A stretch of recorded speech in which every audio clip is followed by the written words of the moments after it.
As we mentioned, Arizona's joined a coalition of states in suing the Trump administration over federal funds that help pay for a variety of programs and services. The hit to Arizona, $118 million. Joining us now is Marisol Garcia, president of the Arizona Education Association. Good to see you again. Good to see you. Us.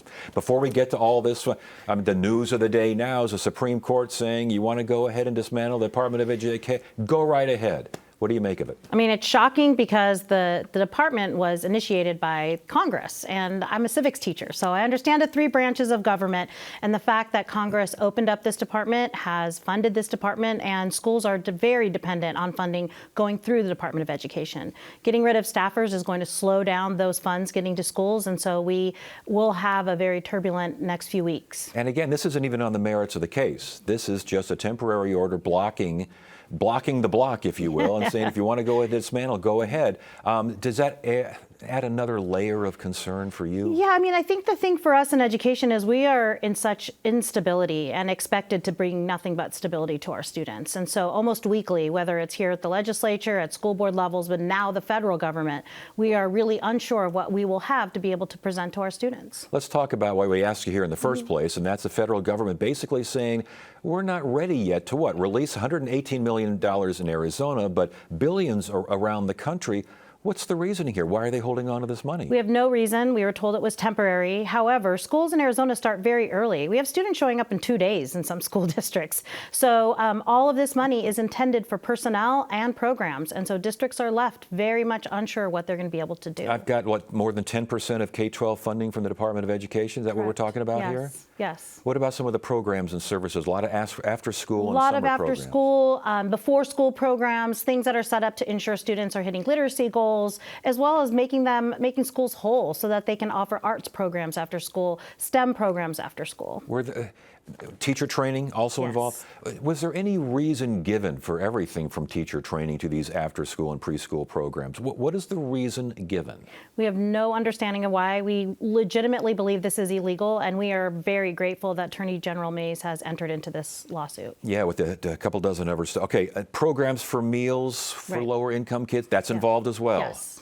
As well as second language learner programs. Post Brown v. Board, we knew that students living in poverty were struggling, and these programs were set up to support students in poverty, kids that are learning second languages, or kids that come in and just need extra support. Yeah, I asked why, and I do know one thing that the White House said, and this is a quote, that the funds will be, quote, grossly misused to subsidize radical left-wing agendas. I'm not sure who has time for that. We're really busy. I've been at schools right now, and teachers are stapling on their knees things to the wall to make sure students have great educational experiences. That's not happening in our schools, and it's unfortunate that politicians and folks in D.C. are deciding that that's what's happening in local schools. Is it happening enough in certain anecdotal situations, enough to get the ear of the White House and the president and to give them a hook to hang on? I have heard of nothing here in Arizona. Even when we ask for exact examples, we don't get them. But I think every parent who drops their kids off at school know that there's people in that building they can talk to, and those folks are working hard to keep their kids safe. So we need to focus on what's really happening in school. Well, how do schools now focus on what's really happening as far as not getting these funds? Yeah, I've talked to a lot of school districts up and down the state. What they're doing is dipping into their reserves. Usually districts hold 2 to 3%, sometimes 4%, just in case. This has now become this in case. The fact that we are not getting the federal funds, they're having to redo budgets and figure out who they need to let go and what programs to cut. So there is planning going on in case this money never arrives. Yep, this is exactly what's happening right now. They are sitting around figuring out who can be riffed or let go, as well as what programs are no longer sustainable. Some of these programs are, as we mentioned, for students with greater needs. Yeah. How do you get around that? How do you fix that? How do you work with that? It's difficult. I think we continue to ask in this country public educators to carry on additional responsibilities, get there earlier, stay there later, making sure these kids, because we can count on one thing: public school educators are going to do everything they can for their kids. It's kind of what we do. And so I've already heard of educators starting to figure out ways that they can change their schedules to be there earlier and stay later without pay to make sure kids meet their goals. Is there a way for school districts, teachers, schools in general, without the extra hours, without the added this, that, and the other, to change? I mean, is this an opportunity for change in some way, shape, or form? We're talking about Arizona education that is already ranked 50th in the country. So we've already taken every single opportunity to think of new ways and cut in different places. Well, I guess my question, I'm not basically saying can we get to 51 or 52, Yeah. is it possible? But is it a way to say, all right, the paradigm has shifted, we need to do something different than what we have done before that will last and make a lasting difference? I mean, if anything, public schools really do already do that. We saw with technology, with AI, with things coming into the classroom, educators quickly take on to something, meet it, and try to meet the needs.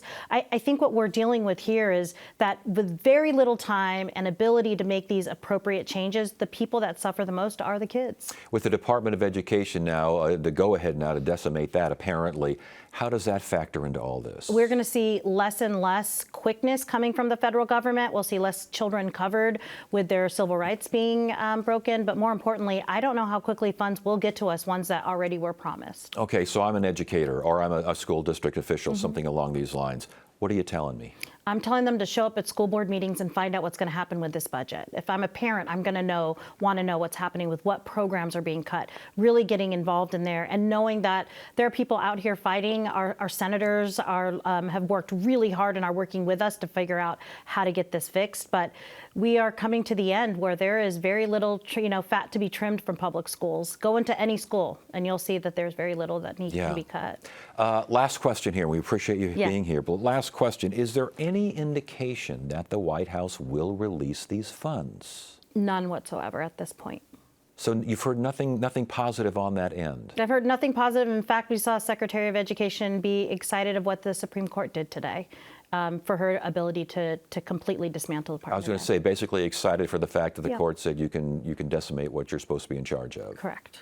All right, Marisol Garcia, Arizona Education Association. Boy, it's always something. We brought you here for X and we started talking about Y. Yeah. Best of luck as the school season starts. Thank you.